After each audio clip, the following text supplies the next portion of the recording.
When I trim up my log cabins, these were 2-inch logs, and so I'm measuring from where I'm going to cut over to the 1 3/4 inch, because there's a 1/4 of an inch under there. That's the seam allowance. And since I strip piece all of these, then there's those little edges that need to be trimmed off.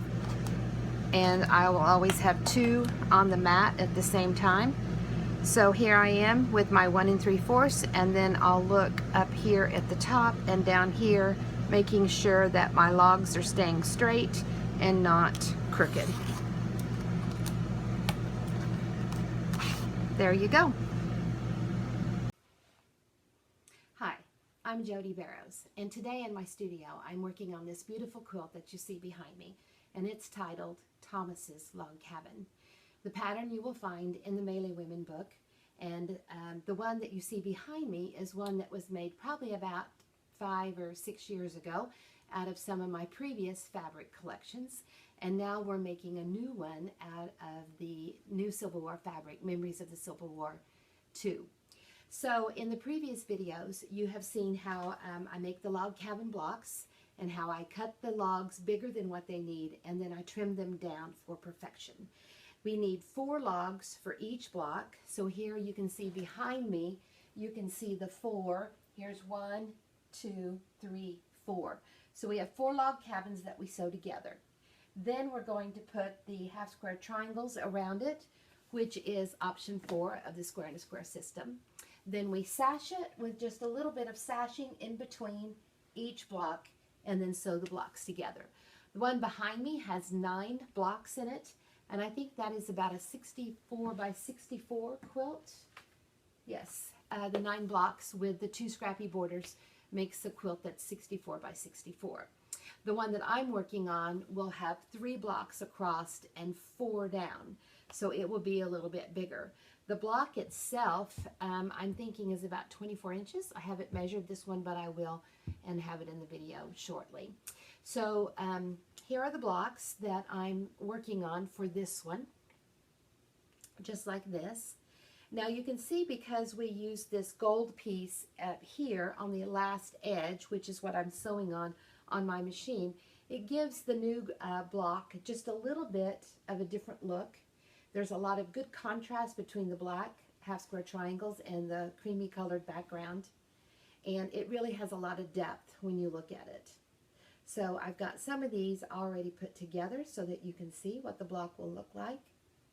And in this step that I'm working on here, we are going to start putting the last log on the last side of the log cabin blocks. So I have my strip in the machine. I always like sewing just a little bit. You can see how I have previous strips behind me in the machine, and they are just sewn onto the strip just like this, and you do it in like a clothesline. So you just start your new strip. If you don't have enough to finish, just start your new strip and trim your scrap off and start placing your log cabins on there. So you can see this way how they look. We will cut them apart where the separation is, press them, and then they're ready to go together and start building the block. So I have a few more of these to finish up, and you can see how I have them all stacked up here on my sewing machine. The side I'm going to sew on, I have trimmed up very neatly, and it is the correct size. The outside edges I won't worry about. I'll wait till I have this side on, and then I'll square the whole block up to the perfect measurement before I add my half square triangles to the edges. So I have them laying on my by my machine, and I'm just going to pick them up and turn them over and lay them right along the edge. Notice how, like I do with all of my sewing, I don't lift up my foot, I don't raise a needle, I don't do any of that. I just lay my piece, whatever it may be, right on the strip.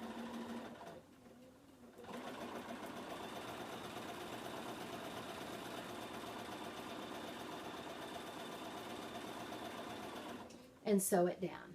Then I pick up the next one, flip it over to the correct side, and keep sewing.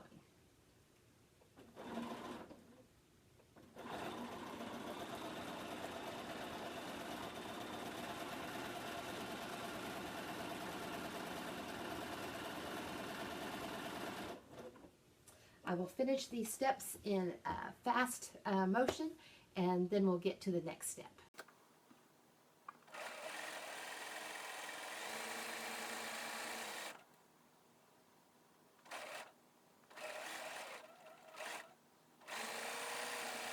Okay, so we've sewn the log cabin blocks onto the strip. I have it out on my cutting board, and you can take your rotary cutter and go in and separate them off. And where you start and stop on a piece, you want to make sure that you clean those little tails up. Or you can just take your scissors. And lots of times I feel like I can go faster and have more control with scissors when I'm separating my blocks. And so I'll just come in, try to keep them folded as neatly as possible, and just snip and separate. After you have those separated out and cut, this one's a little close, so you have to take a little bit more time. Then you'll be ready to press them and sew your log cabin blocks together. So once again, I'm going to keep working and get these ready to sew up and get these trimmed and ready to sew, and we're just going to do it in fast forward time.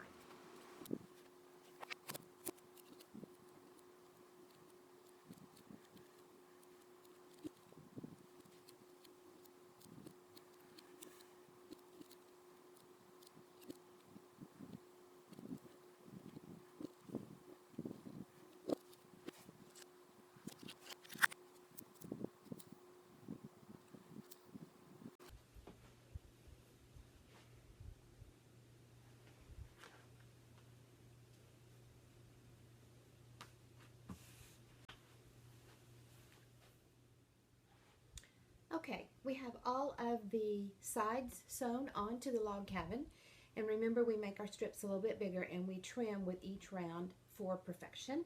That way you'll have room to make those great. These should be 8 inches cut. That means raw edges, 8 inches cut, so that we don't get the log cabins off side or lopsided. You want to make sure that you have 1 3/4 inch from the seam of this log. So you're going to measure like from the seam of a log to the edge. You want 1 3/4 of an inch. And we can cut 2 sides at once. So we're using the ruler to make sure it's 1 3/4 inch here, and we're lining those lines up. Now this is how you should trim up all of your blocks. Anytime you're trimming up a block, you don't, no matter what type of block it is, you don't want them lopsided. You don't want to trim more off of 1 or 2 sides than you do off of the side 3 and the side 4. So 1 3/4 is what we want from this seam to the outside edge, and then from this seam to the outside edge. So I'm going to scoot over just a little bit more. Okay, we'll do that again. So I'm putting 1 3/4 inch from this seam to the outside edge and here. And then I'm also looking at other lines, trying to keep the block as square as possible and not to make it lopsided. And if you're careful, you can trim 2 sides all at once using the correct ruler to do so. Then you'll turn it, and you want to do the same thing. You want to do the 1 3/4 inch from the top and the side, right side. If you're right-handed, it would be the top and the left side if you're left-handed. Now, since the other 2 sides are trimmed, and we know the block is 8 inches cut or with raw edge, we can use the 8-inch line here on the outside 2 edges of the block. And then we can come in here and look at our 1 3/4 on each side and make sure that we're keeping the block as square as possible, and come in here and trim. And when you always make your logs a little bit bigger than what the pattern requires and trim down with each edge, then you can come up with a perfect log cabin. Now, lots of times people want to teach a log cabin block to a beginner because they think there's no triangles in it and it will be easier to work on. And the no triangle part is true, but every time you have a seam in a block, no matter where it is, you have 3 human elements. So you have a cutting, a sewing, and a pressing with every seam. So a log cabin actually has a lot of seams in it, so you can lose the perfection in your sizing of your units. So a log cabin block isn't always the greatest block for a beginner to learn, unless they're really good with those 1/4 inch seam allowances. But lots of times when we sew long strips together, we go faster and we can kind of wiggle a little bit and lose some of that perfection, some of that human element. So that's why even with a straight log or a straight edge or straight sewing, I want to cut my strips just a little bit wider so that I have room to go in and trim up for the perfection that I'm looking for. So we're going to put 4 of these together. The 4 will go together in the block like you see there on the wall, and then we will start adding our sawtooth half square triangles around. So I have a few more blocks here to finish up. We're going to do those in fast time here. So I'll talk to you later.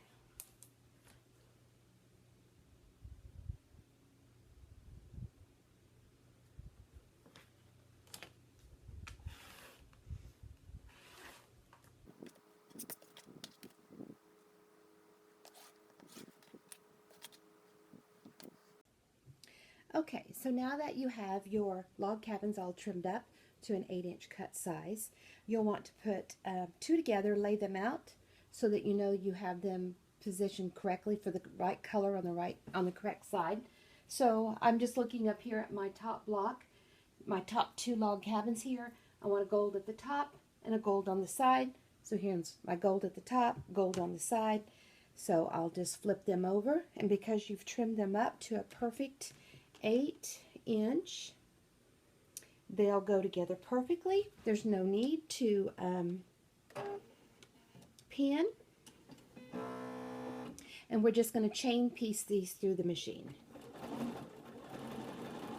So notice I always have a scrap in my machine, and once I put the foot down, I don't ever need to raise it. I'm just lining it up nice and just continue to sew right along the edge of the foot with the edge of the fabric, making sure the seams are not getting twisted.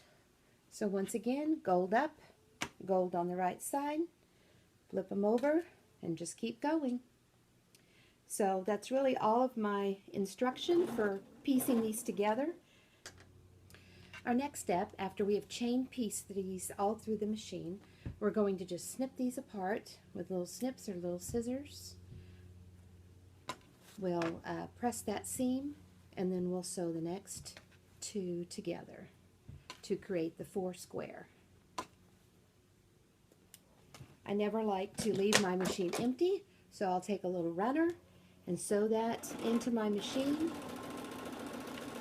That allows the fabric of the block that I want to push out nice and easily behind the foot so that I can clip it, and then I'm ready to press and sew the next step together of the 2 going to the 2. Okay, so now when you have the 2 sewn together and you've done them in this chain piecing, cut them apart and press, and you're going to make all of them the same. And then when they go together, you'll just turn them and put them together, and they'll look like this. And of course you'll press them all the same way, and then the seams will match up when you sew them. They'll butt together or nestle together well. Now, if by chance you do happen to have sewn 2 together that are wrong, like this one I did here, I put 2 together that are wrong, take a ripper and come in here and just rip about every 3 stitches. I really like this one with the little claw, and I like to put it in my hand, and it's really easy and it just goes really fast. Now be gentle when you rip your fabric apart. You don't want to make the fibers start moving around and distort your fabric. It can be as dangerous when you rip as it is when you press, and especially if you're pressing with steam or with a spray starch. So start in the middle and just start, whoops, not that one. Start in the middle and just start gently pulling them apart. Gently pulling them apart. And then if you have one that's still stuck, then come back in with the ripper and loosen it. Loosen it up. Then go back, turn them correctly, double check your work, and go back and sew it together. Be very careful when you rip. It can be very dangerous for your fabric. and it can distort your block and your work. Remember, you want to set yourself up for success, not failure. And anytime you have the human element, the cutting, the sewing, or the pressing, that's where you lose or gain your perfection. So even in that ripping, you're altering that seam, and you don't want to distort it.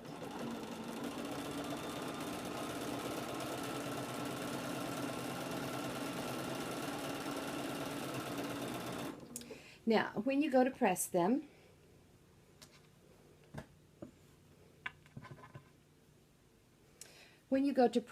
you want to press so that your seams are all going the same direction.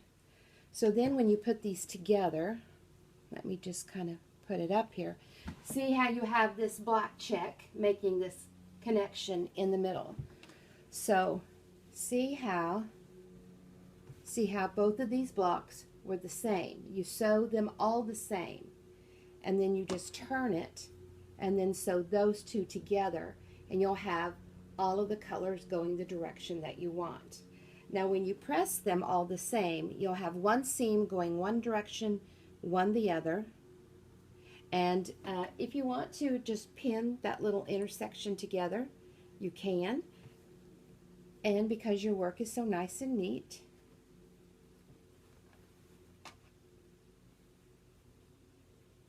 pin the wrong intersection. Then you can come back here where you need to start, place it under.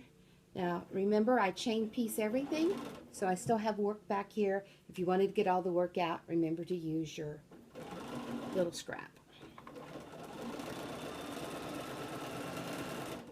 Then when I get down here to my seam, I'm going to make sure that I have it nestled together nicely and just keep on sewing.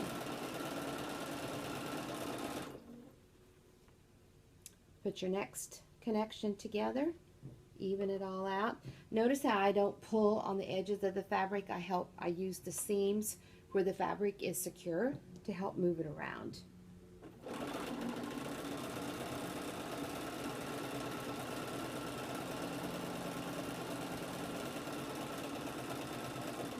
Then if you need to get everything out, put your little scrap in there, go back and snip your pieces apart and just continue until you have all your blocks together.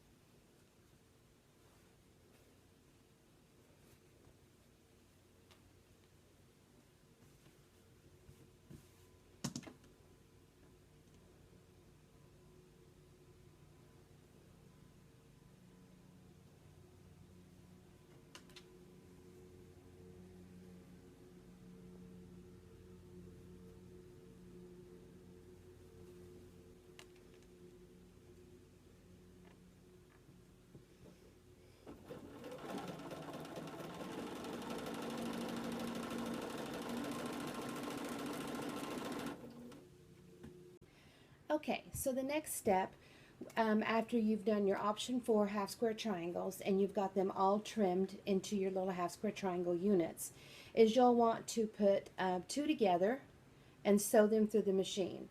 And you'll need to keep putting 2 together, and sewing them through the machine, and then continue sewing until you have 5 where the black is all going the same direction.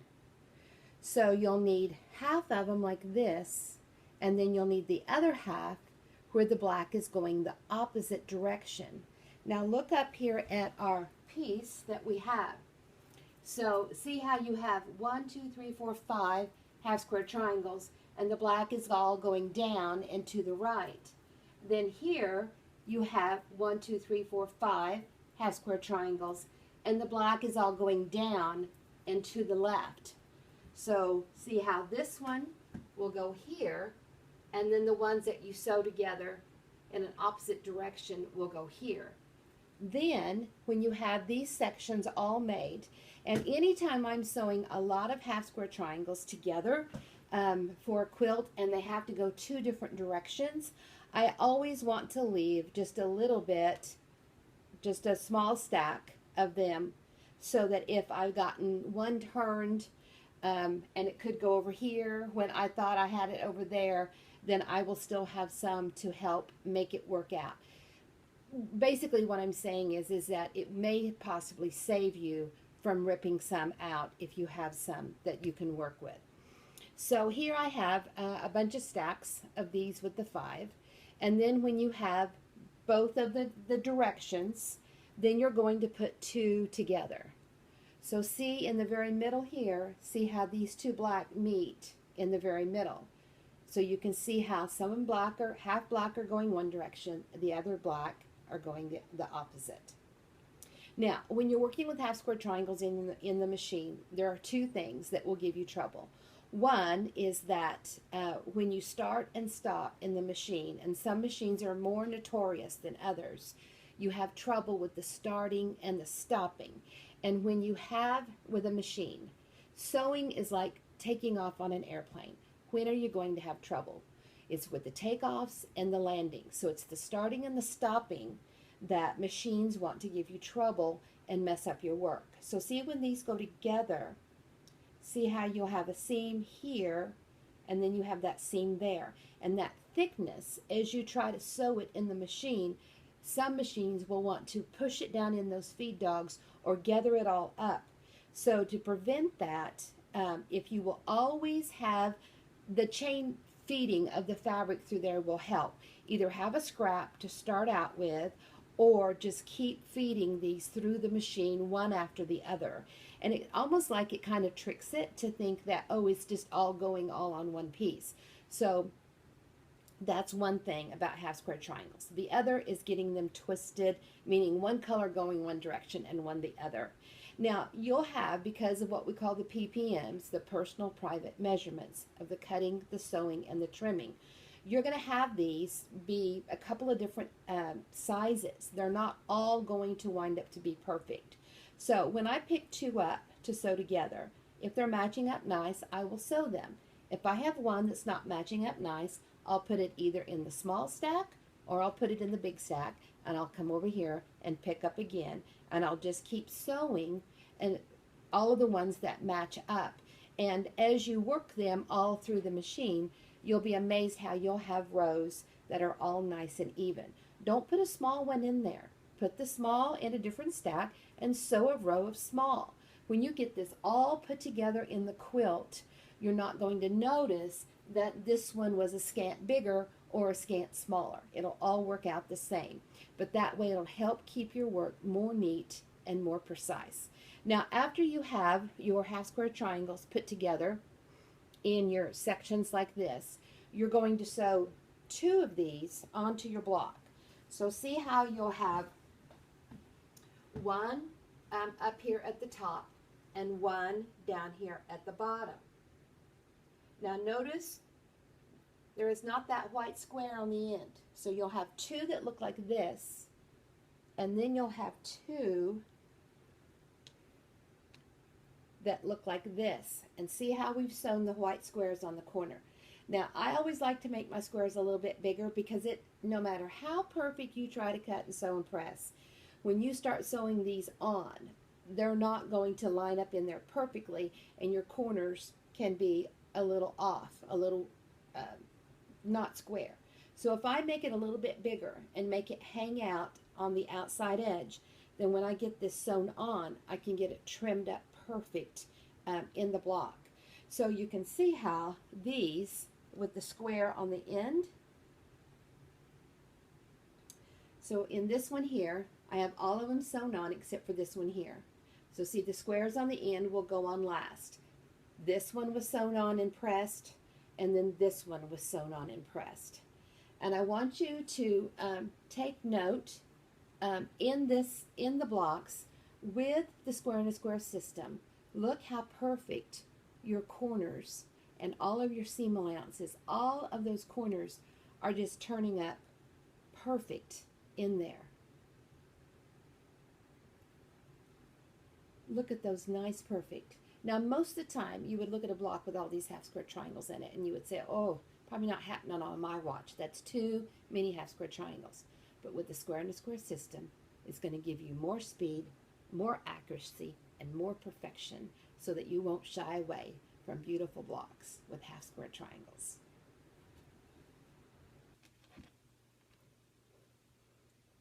Okay, so now we're ready to attach the half square triangle strips to the log cabin blocks. So what I did was I went to the center seam of the log cabins and I nestled the seams together so one goes one way and one goes the other with the half square triangles and the log cabin seams so that those will match up perfectly. And that's really the main thing that you'll need to match. Now, depending on where your seams are at here on the back, you can match this seam here, down here at the bottom, with a half square triangle. But all these other seams don't have to match up anywhere. So I'm going to start with the half square triangles up so that I can see exactly where these corners are. And these are all sewn together, the half square triangles, but I have not pressed them. So I will wait till they get on the block, and then at the very end I'll do the pressing. Pressing can distort your pieces and ruin beautiful work. So I'm very cautious with the pressing, with steam, and with starch.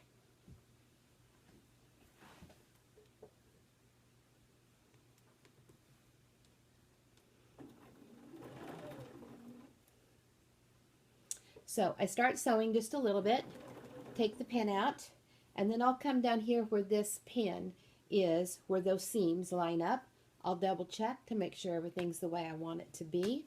And I always handle my pieces where they're strong and sturdy. I never handle around the outside edges where the open weave of the fabric is.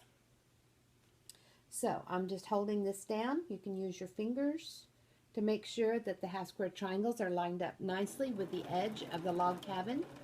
And you can see right exactly where those points will be on the half square triangles. So just go slow. Use a stiletto if you need to help hold anything down or in place. And just go slow. Don't try to zip through it. You don't want to cut those nice sharp black points off. And when you get to your intersection there, you'll want to make sure that this point here on the half square triangles that you'll sew across there great. You want those to show up really nice and sharp on your blocks. You don't want those blunted.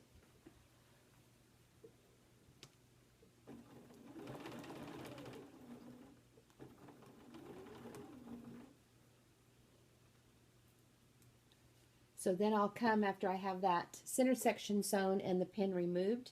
Then I'll just kind of realign everything, making sure that it's all good. And start with my next section. And you'll have a little seam here that you'll want to match up with the seam of the half square triangles. But since your half square triangles look so great, and you've got good seam allowances off of your points, you don't have to worry so much when you're sewing this together about your points coming out the way you want them to. Now I've had just a little bit of a wiggle there, so I'm going to use stiletto or a ripper to help hold that point exactly where I need it to be.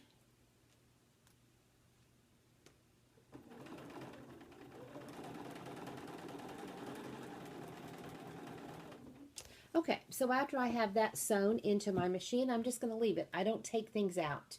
If I wanted to take it out, I would put my little scrap runner in there so that I could.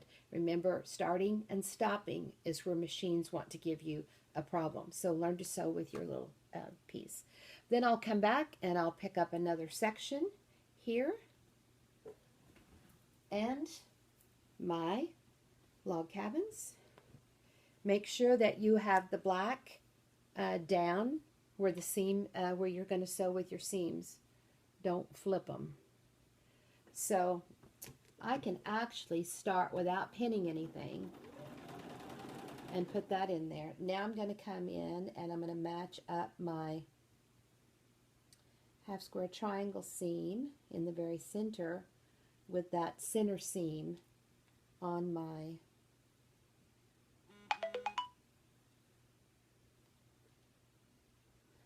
block. And I'm going to hold it and then just make sure that all of these up here are where they need to be. And once again, just sew right through those points.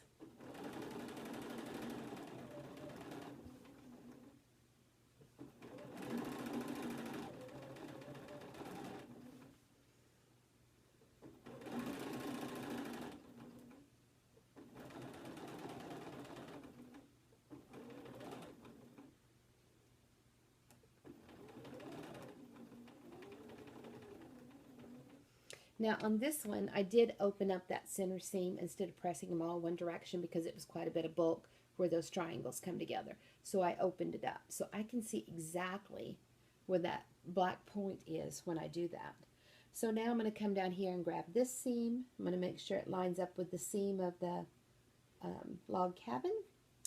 And now I'll just continue on.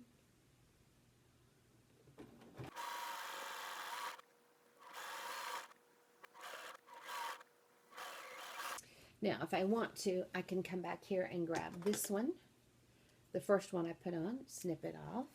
I've got some triangles here for my next one. Now we can come in here and look, and you can see that you're going to have some nice points there when you get it pressed all out, everything matching up and lining up right where you want them to be.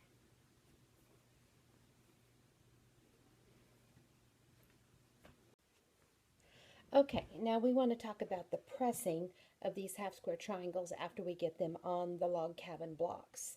You want to be very, very careful with the way that you press. So I'm laying my block out and I'm taking the half square triangles and I want them to be flat. So see how that seam is going to go towards the log cabin. Now notice how there's just a little bit here that it's kind of standing up, and I don't ever want to pull on the edge of my fabric. So I'm going to take the iron and put it right in the middle of those half square triangles. And then notice how I'm going to come over here and grab the block in the middle and gently, softly tug it out. You don't ever want to grab the edges of your work. And just gently press those half square triangles down and that seam towards the blocks. And you can see how that's nice and neat, and it's all coming together good. So see, nice and neat. Okay, so now we're going to do the other side. So I'm turning it so that the half square triangles will be flat.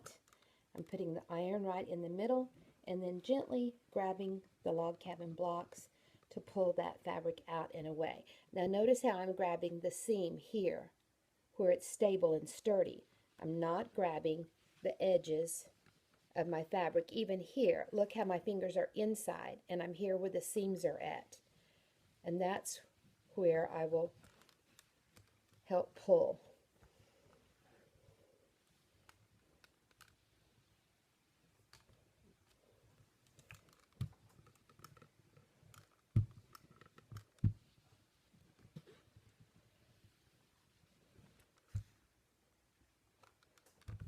And there we go. Okay, now this one here has the other two sides on it already. So once again, we're going to do the same thing. This is the edge that I just put on. So I want to lay those half square triangles flat. I'll put my iron right in the middle and start pressing into the block. Not pressing like this and going out, but putting the iron on the half square triangles and pushing or pressing gently into the log cabin block. and mainly just concentrating on the seam that needs to be pressed. I've used no starch and I have no spray in my iron. So now all we have to do is go back in and trim up those corners so that they're nice and neat like this, and then you're ready to start putting your unit together.